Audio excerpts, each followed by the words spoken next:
அரசு அலுவலர்கள், ஆசிரியருக்கான பதவி உயர்வு உடனே வழங்கப்படும். ஸ்டாலின் சொன்ன மேஜர் அறிவிப்பு. திமுக தேர்தல் அறிக்கை வெளியாகியுள்ளது. முதல்வர் ஸ்டாலின் தேர்தல் அறிக்கை வெளியிட்டுள்ளார். தனி செயலி மூலம் பெறப்பட்டுள்ள கருத்துக்களை வைத்து தேர்தல் அறிக்கை தயார் செய்யப்பட்டது. திமுக நாடாளுமன்ற குழு தலைவர் கனிமொழி தலைமையில் குழு உருவாக்கப்பட்டது. திமுக தேர்தல் அறிக்கை செயலி, வாட்ஸ்அப், சமூக வலைதளங்கள் வாயிலாக கருத்துக்கள், பரிந்துரைகளை சேகரித்து அறிக்கை தயாரித்து வெளியிட்டுள்ளது. திமுக தனது தேர்தல் அறிக்கையின் பின்வரும் வாக்குறுதிகளை வழங்கியுள்ளது. காலை உணவு திட்டம் விரிவாக்கம். 8ஆம் வகுப்பு வரை விரிவு செய்யப்பட்டுள்ளது. உயர்கல்வி படிக்கும் 35 மாணவர்களுக்கு மடிக்கணினி வழங்கப்படும்.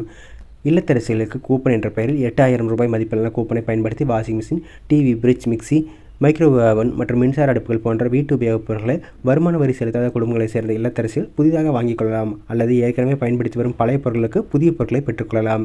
தமிழ்நாட்டில் 10 புதிய டைட்டில் பார்க் அமைக்கப்படும். திருச்சி, மதுரை, சேலம் அருகில் புதிய நகரங்கள் உருவாக்கப்படும்.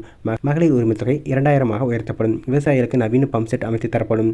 புதுமை பெண் தமிழ் புதல்வன் திட்டத் தொகை 1500 ரூபாயாக உயர்வு செய்யப்படும். சென்னையில் செம்மொழி மாநாடு நடத்தப்படும். சுய உதவிக்குழுவிற்கு பிணையின்றி ரூபாய் 5 லட்சம் கடன். அரசு அலுவலர்கள், ஆசிரியர்களுக்கான பதவி உயர்வு உடனே வழங்கப்படும்.